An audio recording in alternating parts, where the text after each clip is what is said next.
Hello, কি অবস্থা সবার? সবাই ভালো আছেন তো? আজকে আমার কথা বলতে অনেক কষ্ট হয়ে যাবে। গলায় কাটা বিঁধছে, কিছুতেই বাহির করতে পারতেছি না। ডক্টরের কাছে যাব আজকে বিকেলে। তো এই তো ৩টা পার্সেল আসছে। সব সময় কুঁড়ে ঘরের ভিতরে হচ্ছে ভিডিও করি। আজকে বাহিরে বসে পড়লাম, যদিও অনেক রৌদ্র ছিল। তারপরেও বসলাম, পিছনের ব্যাকগ্রাউন্ডটা অনেক সুন্দর লাগতেছে। আর প্রেসার কুকার আমার কাছে ৩ ধাপে আসছে অনেকগুলা করে। আর এটার ভিতরে কি আছে আগেই বলে দিতেছি। এটার ভিতরে হচ্ছে রিয়েল বেসিং আছে একটা না কয়েকটাই আছে। সবাই বেসিংয়ের জন্য মেসেজ করো, এজন্য হচ্ছে নিয়ে আসলাম। আর এই বেসিংটা কিন্তু অনেক কিউট, আপনার সোনামণির জন্য দিতে পারেন। আর হয়তোবা যারা রিয়েল রান্না করে মিনি কিচেনের জন্য পারফেক্ট একটা বেসিং। আর এটার সাথে 2টা তার দেওয়া আছে। একটা তার হচ্ছে পানি আসার জন্য আর আরেকটা তার পানি যাওয়ার জন্য। মানে বালতিতে এই পাইপটা রেখে দিতে হবে, ওই পানি দিয়ে কাজ করা যাবে, আবার ওই পানিটাই ওখানে ব্যাগ যাবে। তো যাই হোক, চলো এটাতে খুলি এটার ভিতরে কি আছে।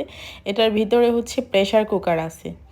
এই তো প্রেসার কুকার, এটা কিন্তু রিয়েল প্রেসার কুকার। আমি নিজেও রান্না করছি। এটা খেলাধুলার জন্য ব্যবহার করা যায় বা রান্নাও করা যায়। আর সাইজে ছোট হলেও এটা বেশ কার্যকরী। আমার কাছে তো অনেক ভালো লাগে, আমার মিনি কিচেনের জন্য পারফেক্ট। আর এটা হচ্ছে আমার কুঁড়ে ঘরের বাহিরের অংশ। তো অনেক রৌদ্র, তো সব কিছু কেমন জানি এলোমেলো দেখাচ্ছে।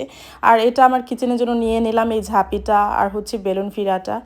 আর এই তো অনেকগুলা প্রেসার কুকারও আছে। আর আপনাদের দেখাবো আরেকটা ভিডিওতে যে কিভাবে এটা সেট করতে হয়, মানে বেসিংটা কিভাবে সেট করা যায়। আর এটা হচ্ছে ডাল ঘুটনি, আর উড়ন বলে এটাকে আমাদের গ্রামের ভাষায়। এটা দিয়ে চিতই পিঠার সাজ বা চিতই পিঠার ডালা বা ডাল ঘুটনিও বলতে পারেন।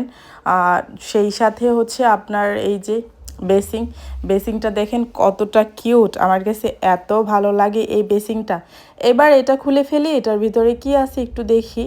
আর আমার কথা বলতে অনেকটাই কষ্ট হচ্ছে, থেমে থেমে যাচ্ছি মাঝপথে, কারণ হচ্ছে ওই যে বললাম গলায় কাটা বিনছে। আর এগুলো হচ্ছে আমার জন্য নিলাম নন স্টিক সেট। এগুলোতে ডিম ভাজি বা শাক ভাজি, মাছ ভাজি অনেক ভালো হবে, যেহেতু মিনি কিচেন করি এগুলোর জন্য অনেক পারফেক্ট। আর এটাতে একদিন হান্ডি বিরিয়ানি রান্না করব, সেজন্য এটাও নিয়ে নিলাম। আমার কাছে কেন জানি না মিনি কিচেনের যে আইটেমগুলো এত ভালো লাগে, এত বড় হয়ে গেছি তারপরও ছোট জিনিসের প্রতি একটা আকর্ষণ থাকে, ভালো লাগে রান্না করতে।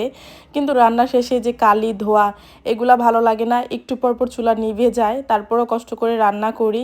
তো রান্না করতে তো ভালোই লাগে, কিন্তু রান্নার পরে যে গুছিয়ে রাখা, তারপর ধুইতে হয়, সেগুলো অনেক কষ্টকর হয়ে যায়। এবার আমি প্রেসার কুকারটা একটু খুলে আপনাদের দেখা এটার সাইজ কতটুকু। আর এটা কিন্তু রিয়েল প্রেসার কুকারও বলতে পারেন, রান্না করা যায় চুলায় দিয়ে। আমি কিন্তু অনেকগুলো ভিডিওতে দেখাইছি যে এটাতে রান্না করা যায়। এই তো সব কিছু দেখিয়ে দিলাম। প্রেসার কুকারটা কিন্তু অনেক সুন্দর, আমার কাছেই পাবেন। প্রোফাইলে যোগাযোগ মাধ্যম দেওয়া আছে। সবাই ভালো থাকবেন, আল্লাহ হাফেজ।